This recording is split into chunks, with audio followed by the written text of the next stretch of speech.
is Mewmon. Mewmon. How much you know about Mewmon? Never heard of him. Greninja player. Ooh. Very These solid animations too. are so cool, They man. are crisp, aren't they? They're so good. They're so awesome.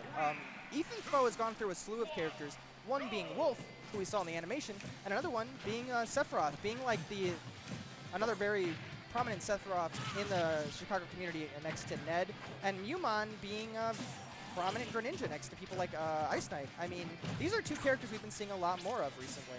Yeah, with Greninja with Ice Knight. Yeah, Ice Knight. Ice Knight and I can't remember the one more or two that I'm thinking of, but there have been a lot more Greninja representation than there was a while ago, and I'm actually surprised people haven't picked up Sephiroth more as a secondary. I really like Sephiroth as a secondary character. I think he destroys in some matchups and is a little more uncomfortable in some. Oh, below, yeah, that's got to be. Oh, actually, you know what? That wall kick, that wall kick was so good by Mewmon though. That was really solid patience. Alright, Sephiroth when he has stage control is very scary to deal with. Oh, absolutely. Oh, man. Ooh, quick fair by Mewmon is going to take that stock. Good spacing to catch Ethanfo off guard there, too. Yeah. But, yeah, like you said, Sephiroth with stage presence that he has can be super, super scary. Oh, yeah. That sword is so big. It delivers so much horizontal pressure. It's an interesting matchup, too, because Greninja is relatively fast, and if you give Greninja momentum, he's just going to be constantly in your face. Yep. But if you can't afford to play keep away, you're going to really make Greninja think twice about ever wanting to commit to a move, which is obviously in your favor. Well, and Sephiroth, one thing without Wing, really struggles to kill sometimes. So yeah, now that he has Wing, it's probably a lot easier. And then that third jump to help with his recovery as well is huge. So, but this is looking really bad for Ethanfo, and that back air is going to seal the stock. Mewmon, like, seeming like he has the download on Ethanfo right now. Greninja is doing a pretty good job as a character getting around a lot of Sephiroth's weak spots. Yep. Being able to sort of like maneuver and jump around Sephiroth and giving him a hard time. Obviously, Sephiroth has a lot of range, but he can be a little slow as a character sometimes, and he has he lacks a lot of like upper pressure, like when characters are above him. But a speedy character like Greninja can take advantage of that sort of slow to react situation. Yep, especially with Greninja's airspeed. Yeah. So I can see Sephiroth really having I'm not too sure how this matchup plays out. I never played it when I played Sephiroth a lot, but I can see this being somewhat difficult for Sephiroth. Also, I feel like Ethanfo should be turning around the dare there, so he might know more than me, but it seems like he's just slightly misspacing his dare when he could be getting these kills just like that with a up smash. That's crazy. That up smash from Sephiroth is an extremely powerful option. Covers a lot of ground. Very laggy, so you have to be careful that you actually are able to confirm it. Sephiroth being so light knighted, 88 to that. Yeah. 88. You wouldn't think so, too. Is there a reason why Sephiroth is as light as he is? Because I feel like he'd be pretty heavy. Because he would be broken if he was heavy. That's true. He would be so broken That's if he was fair. heavy. His speed with that giant sword and then being heavy on top of it, that'd be a big problem. You give him a mechanic that is literally supposed to be a comeback mechanic as much as it possibly can. Do you think Ethanfo has so many characters, right? Like we saw the Wolf, even though he was Sephiroth. We saw the Wolf in the main screen. I think he played Roy. He played a sortie. I forgot which one it was. He's sticking with Sephiroth. And he played Chrom. Not Chrom. Roy, Chrom. And he played Olimar, obviously. Long time ago. Yeah. Back in the olden days. When he like tore stuff up. Yeah. for the first. I thought you were going to say torched, like just lit things on fire. I was about to say a bad word. Oh, I gotcha. I think his first appearance where people were like, "Oh my God, who is this kid?" was at Midwest Mayhem Ultimate. Midwest Mayhem Ultimate, absolutely. Yeah. And ever since then, he's continued to get better and better. And right now, Sephiroth has piqued his fancy. I mean, he's a very solid character. Yep. He's using Nair already a lot more, just as a very. That's one of Sephiroth's faster tools. I mean, that is frame 3, frame 2. I mean, very, very fast.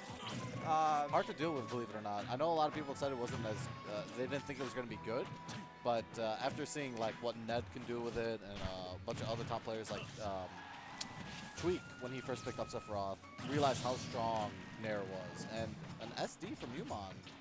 Yeah, I think it's obvious right now that he's already experiencing a bunch more pressure Yeah. from Ethanfo than he was last game.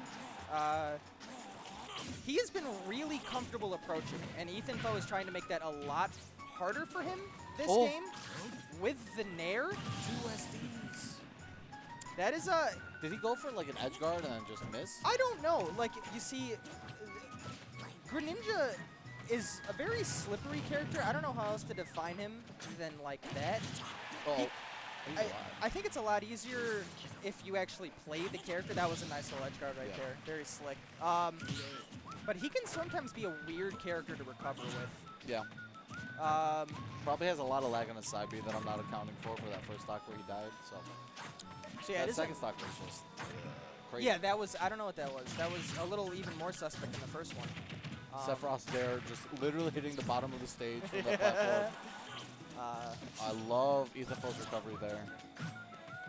Yeah, one thing about Sephiroth's recovery is that it's extremely versatile. It's good as a diving move for getting kills. It can obviously be charged up at different times as well. So just because he got edge guarded by Greninja's up B once does not mean that'll happen again. Yeah. Oh, reading the jump with an up air. I'm surprised he didn't get the strong hit. I think that would have killed Greninja there. I think you're right. Even though that's it. Okay, doesn't have wing anymore. Yep.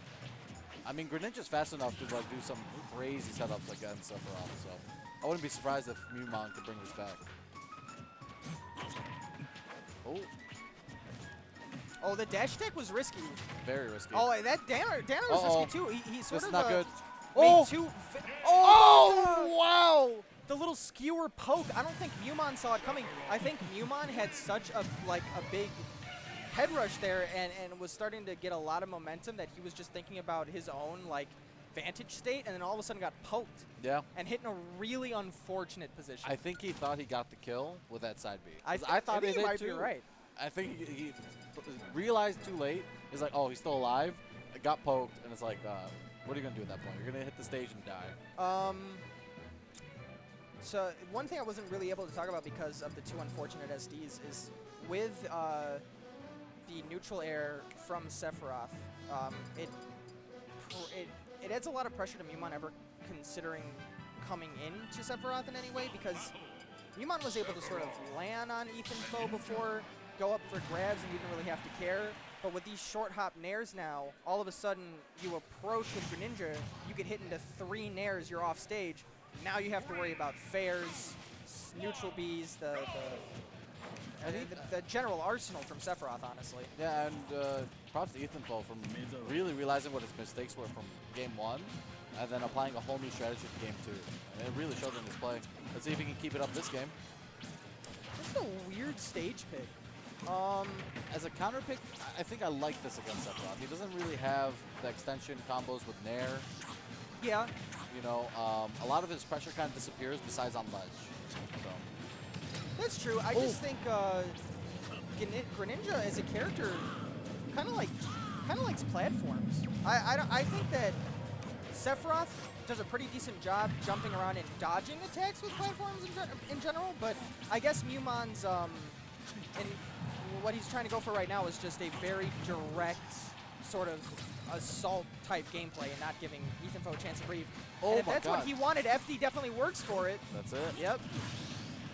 He used one jump earlier, had a third jump, and that was it. Couldn't make it back. Oh my God, the combos. The combos!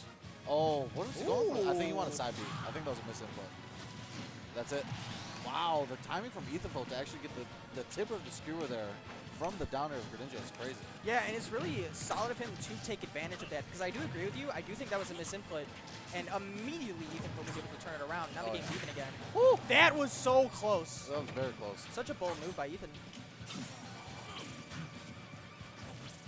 Dash attack. Not punished from either. Alright. Mewmon has center stage against Sephiroth.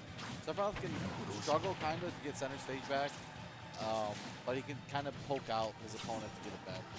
That's not good. I don't understand why Ethanfo is not daring the other way. Like, he's always turned around.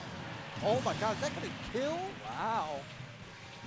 I didn't expect it to kill that early. What percent was he at? 130? It just didn't look like it was like that It killed him on the other side of the stage. Yeah, exactly. Uh-oh. I think Ethanfo is getting a little too, like he wants to kill right now instead of taking his time. Like I think he's frazzled a bit. Yeah, a little bit. It was weird too. It kind of felt like Mewmon was the frazzled one in this set so far with the last 2 SDs. But now all of a sudden he's right back to putting a lot of constant pressure on Ethanfo. Oh, good catch with the jump though. That covers a lot of ground, my dude. You gotta be careful. It would have covered roll too. Good read on Ethanfo to realize that he was going to jump. Oh my God. That landing was scary. Oh, Greninja off stage. You Down can air? go for one down air. Oh, missed time. Just barely though. Yeah, that would have 100% sealed the game for him. But now you know Ethan's strategy is definitely get him off stage and continue to go for down airs. If at any point Mewmon is below ledge. Yeah.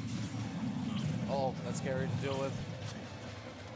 One thing we actually haven't talked about a whole lot is Greninja's general low profile. Being able to duck under. A lot of Sephiroth's moves. Yeah. I didn't even realize it until that interaction right there. Oh, that would have been air. it. Lifting up the air. It's scary. It's still scary. Oh, no. Oh, missed time. Oh, he's dead. No, back air is not going to kill. Oh, my. Oh, he has wing back. No, he's back off stage again. Oh, my God. Forward air almost killing Sephiroth at 153. That's it. Wow. And you know what? I think that was the first time, too, Mewmon hit a water shuriken in that game. Yeah. He only... The charged ones last games, he only did like 1 or 2. This game, he charged a lot more of them. Yeah. And I think Ethanfo wasn't ready for the timing right there. So.